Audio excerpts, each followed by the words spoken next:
नचिकेता ताल क्यों है रहस्यमय? ये पिछले वीडियो में हमने आपको दिखाया था। ये बताया था कि बीच पहाड़ी पर स्थित इस ताल की गहराई का अंदाजा नहीं। इसमें ना तो कोई उतरता है और ना ही कोई इसमें दिख रही मछलियों को पकड़ता है।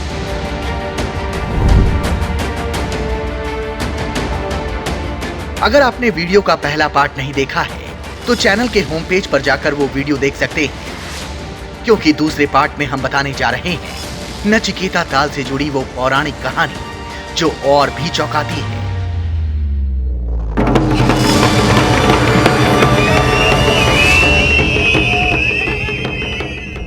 एक बेला और एक जो भेड़ के साथ वो होता ना मेंढा, इनके दोनों को आपस में भिड़ंत हो गया। मेरा मन इसलिए द्रवित होता है, ये भारत भूमि जो इतनी महान थी कि जहां नचिकेता जैसे संतानें हुई, अब क्यों नहीं ये सब कुछ हो रहा? क्या इस ताल में छिपा है मृत्यु और उसके बाद का रहस्य? क्या नचिकेता को यमराज के जवाब का कोई सुराग यहाँ है? मृत्यु के बाद का क्या होता है? मनुष्य कहाँ जाता है मृत्यु के बाद? जीवन और मौत को लेकर ये सवाल बाल सुलभ हैं, मगर त्रेता युग से आज तक बरकरार हैं। ज्ञान, विज्ञान और अध्यात्म के तमाम अध्ययन के बावजूद त्रेता युग में सबसे पहले ये सवाल 12 साल के एक बालक नचिकेता ने मौत के देवता यमराज से पूछा था। इसकी पूरी कथा 108 उपनिषदों में से एक कठोपनिषद में मिलती है। तो क्या कठोपनिषद की ये कहानी नचिकेता ताल और यम द्वार का रहस्य समझने में मददगार होंगी? उत्तर काशी में जहां से गंगा निकलती है, वहां से 131 किलोमीटर दूर इस ताल का नाम नचिकेता ताल क्यों पड़ा और ये गुफा यमलोक का द्वार क्यों कहे जाने लगी? उत्तर काशी के जिस इलाके में ये नचिकेता ताल है, यहाँ त्रेता युग में वाजश्रवा नाम के एक ऋषि रहते थे। माना जाता है उनका आश्रम इसी ताल के किनारे हुआ करता था। वाजश्रवा के यहाँ ही नचिकेता का जन्म हुआ, जिन्हें दुनिया का पहला साधक और पहला जिज्ञासु कहा जाता है। पौराणिक कथाओं में यही बात बालक नचिकेता की पहली साधना और पहली जिज्ञासा की गवाह है।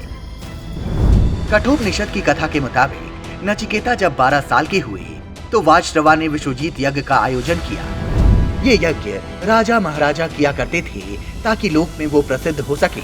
ऋषि वाजश्रवा इस यज्ञ में दान कर रहे थे, तब बालक नचिकेता को एक बात खटकी। पिताश्री, आपसे एक बात पूछनी थी। पूछो वत्स, क्या जानना चाहते हो? आप ये गायें क्यों दान कर रहे हैं? वत्स, इस यज्ञ में अपनी प्रिय वस्तुओं के दान का विधान है, इस नाते मैं ये गोदान कर रहा हूँ। परंतु पिताश्री, आप तो ऐसी गायें दान में दे रहे हैं जो वृद्ध हैं, ना तो ये प्रजनन कर सकती हैं और ना ही ये दूध दे सकती हैं। तुम्हारे कहने का अभिप्राय क्या है पुत्र? पिताश्री, ऐसी वृद्ध गायों को दान करने का अर्थ है दान लेने वालों पर भार लादना। इससे यज्ञ का पुण्य तो नहीं मिलेगा बल्कि पाप ही लगेगा। पिताश्री, इससे अच्छा तो था कि आप मुझे ही दान कर देते। बताइए पिताश्री, आप मुझे किसको दान में दे रहे हैं? जा, मैं तुम्हें यमराज को देता हूं। नचिकेता ने इस बात को अपने पिता की आज्ञा समझी और इस ताल किनारे आश्रम से यमलोक के लिए रवाना हो गए। एक 10 साल का बालक यमलोक जाकर यमराज से मिलना चाहता था। कहते हैं कि नचिकेता इसी गुफा के रास्ते से होकर यमपुरी पहुंचे। नचिकेता जानना चाहते थे कि मौत आखिर क्यों होती है, मौत के बाद क्या होता है। नचिकेता जब यमलोक के कपाट पर पहुंचे तो यमलोक के पहरेदार भी भौचक्के रह गए। हे मनुष्य, तुम यहाँ कैसे आ गए?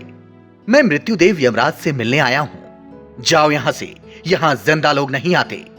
यही जानने के लिए तो मैं यहां आया हूं, लोग यहां मौत के बाद ही क्यों आते हैं? आते हैं तो कहां रहते हैं? तुम यहां से चले जाओ बालक। यमराज मृत्यु के देवता हैं, वो किसी से नहीं मिलते। मेरे भीतर जो प्रश्न चल रहे हैं, जब तक उनका उत्तर यमराज नहीं दे देते, तब तक मैं यहां से तिल मात्र भी नहीं हिलूंगा। यमपुरी के पहरेदारों ने कपाट बंद कर दिए। नचिकेता कपाट के सामने ही बैठ गए, 3 दिन तक भूखे प्यासे। 3 दिन बाद यमराज ने छोटे से बालक को दरवाजे पर आंख बंद किए तपस्या की मुद्रा में देखा तो अचंभे में पड़ गए। यम की पत्नी ने उनसे कहा, जिस घर में अतिथि भूखे पेट वास करता है, उसके सारे पुण्य नष्ट हो जाते हैं, इसलिए आप श्रेष्ठ अतिथि का सत्कार अवश्य कीजिए। हे बाल ब्राह्मण, तुम मेरे निवास पर 3 रातों से बिना भोजन किए रह रहे हो, इसके लिए प्रत्येक दिन के बदले में एक वरदान मांग लो। हे मृत्युदेव, प्रथम वरदान मैं ये चाहता हूँ कि मेरे पिता मेरे प्रति क्रोध रहित हो जाएं। तथास्तु, ऐसा ही होगा। हे मृत्युदेव, आप मुझे साधनभूत अग्निदान प्रदान करें, जिसके माध्यम से स्वर्ग तक पहुंचे जन अमृत को प्राप्त करते हैं। यह विद्या अत्यंत गोपनीय है, फिर भी मैं तुम्हें यह विद्या देता हूं। अग्नि विद्या आज से तुम्हारे नाम से जानी जाएगी। अब तीसरा वरदान मांगो। कोई कहता है कि शरीर में स्थित जीवात्मा नित्य है, कोई कहता है कि आत्मा नहीं है। आखिर आत्मा का रहस्य क्या है? यह विषय बहुत सूक्ष्म है, देवताओं को भी इसका ज्ञान नहीं है। तुम कोई और वरदान मांग लो। बाकी चीजें लेकर मैं क्या करूंगा जब सब कुछ नश्वर है? आप मुझे मेरे इन्हीं प्रश्नों के उत्तर दीजिए। यमराज ने नचिकेता को तरह तरह के प्रलोभन दिए, लेकिन नचिकेता टस से मस नहीं हुए। यमराज ने उनकी 3 परीक्षाएं ली, सब में नचिकेता उत्तीर्ण हो गए। कठोपनिषद के अनुसार यमराज ने नचिकेता को उनके सभी प्रश्नों का उत्तर विस्तार से दिया। यमराज से मिली संपूर्ण आत्मविद्या और योग विधि का ज्ञान प्राप्त करके नचिकेता धर्म अधर्म से शून्य हो गए, पाप रहित और मृत्युहीन होकर वापस इसी गुफा से मृत्युलोक वापस आ गए। मान्यता है कि नचिकेता अपनी पूरी उम्र इसी यमद्वार के आगे तपस्या में लीन रहे। इस दौरान नचिकेता को उनके सारे सवालों के जवाब मिल गए, जिसे यमराज ने नहीं बताया था। मान्यताओं के मुताबिक यमद्वार के आगे जीवन और मौत के पूरे रहस्य का पता चलने के बाद नचिकेता ने यहीं खुद को विलीन कर लिया। तब से लेकर आज तक इस गुफा का रहस्य बना हुआ है। ना यहाँ से नीचे कोई उतरता है, ना ही कोई जान पाया आखिर इस गुफा का रहस्य क्या है। हजारों सदियों से मौत की तरह इस गुफा का रहस्य नहीं सुलझा, तो वो ये एक डर में तब्दील होता गया। डर ऐसा कि इस गुफा के अंदर उतरना तो दूर, इसमें झांकना भी खुद को मौत के मुंह में धकेलना है। और ये डर इतना हावी है कि शाम ढलते ही यहाँ परिंदों के शोर के सिवा कुछ और सुनाई नहीं देता। इस सन्नाटे में सिर्फ एक ही परछाई दिखती है, वो है इस अधेड़ सन्यासी की। रात होते होते पूरा इलाका सुनसान वीरान हो जाता है, लेकिन 2500 की ऊंचाई पर बनी इस घाटी में ये सन्यासी हर आहट को महसूस करते हैं। खासकर अमावस्या और पूर्णिमा की रात, जब नचिकेता ताल के शंख और पूजा की घंटी सुनाई देती है, तब आज भी लोग अपने घरों में नचिकेता और यमराज का ध्यान कर लेते हैं। स्थानीय लोगों की मान्यता है कि हजारों साल की तपस्या और मौत का रहस्य जानने के बाद, नचिकेता के विलीन हो जाने के बाद देव्य शक्तियां यहां उन्हें श्रद्धांजलि देने आती हैं।